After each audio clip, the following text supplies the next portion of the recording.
አሁንም ሚግ 21 ላይ ያላችሁ ሀገራት ደጋግማችሁ እንድታስቡ የሚያስፈልገው ኢትዮጵያ ትናንትና ላይ የቆመች ሀገር አይደለች። ቀን ከሌት ራሳችሁን እንድታዘጋጁ አደራ ብላችሁ ፈልጋለሁ።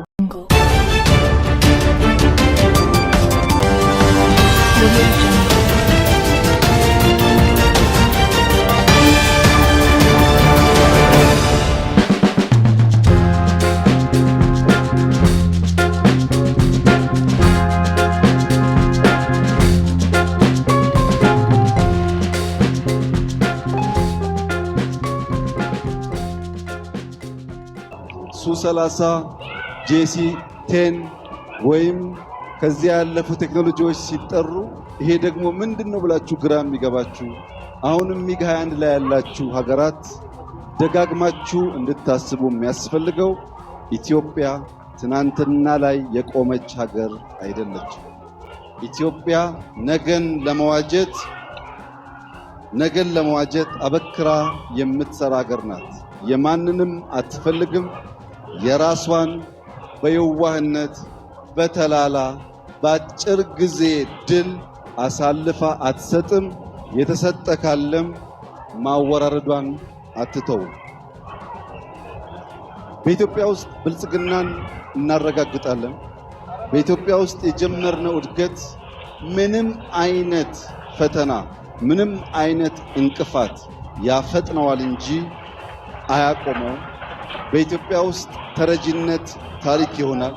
በኢትዮጵያ ውስጥ አሁን ያለው ተስፈኝነትና ለጠላት ተሰላፊነት የአምስተኛውን ረድፍ ተከታይ ኃይሎች ይመናመናሉ።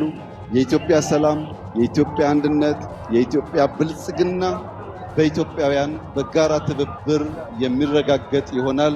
ኢትዮጵያ ለኢትዮጵያውያን ሁሉ የምትጠቅም፣ የምትበጅ፣ የምትሸከም እውነተኛ እናት እንድትሆን ሁሉም ዜጎች በእኩል የሚታዩባት፣ በእኩል የሚስተናገዱባት፣ የከፋቸው ያልመሰላቸው ካሉ በይቅርታ የሚታቀፉባት፣ ኢትዮጵያና ኢትዮጵያውያን ጥቅማቸውን ለሌሎች አሳልፎ የማይሰጡባት፣ ልጆቻችን ወደ ኋላ መለስ ብለው ታሪክ ሲመለከቱ በሁሉም መስፈርት የሚኮሩበት ተግባር ፈጽመን የምናልፍ መሆናችንን በድጋሚ እያረጋገጡ አየራችንን ብቻ ሳይሆን ፍላጎታችንን ጭምር የሚያሳካ ተቋም እንደሚሆን ያለኝን ሙሉ እምነት እየገለጽኩ በአየር ኃይል የምትንቀሳቀሱ ጀግኖች በሙሉ በተሰማራችሁበት መስክ ካለ ማቋረጥ በመትጋት የኢትዮጵያን ስትራቴጂክ ፍላጎትና ብሔራዊ ጥቅም የማረጋገጥ ሥራ ከፊታችን ያለ አብይ ተግባር መሆኑን ተገንዝባችሁ ቀን ከሌት ራሳችሁን እንድታዘጋጁ አደራ ልላችሁ ፈልጋለሁ። አመሰግናለሁ።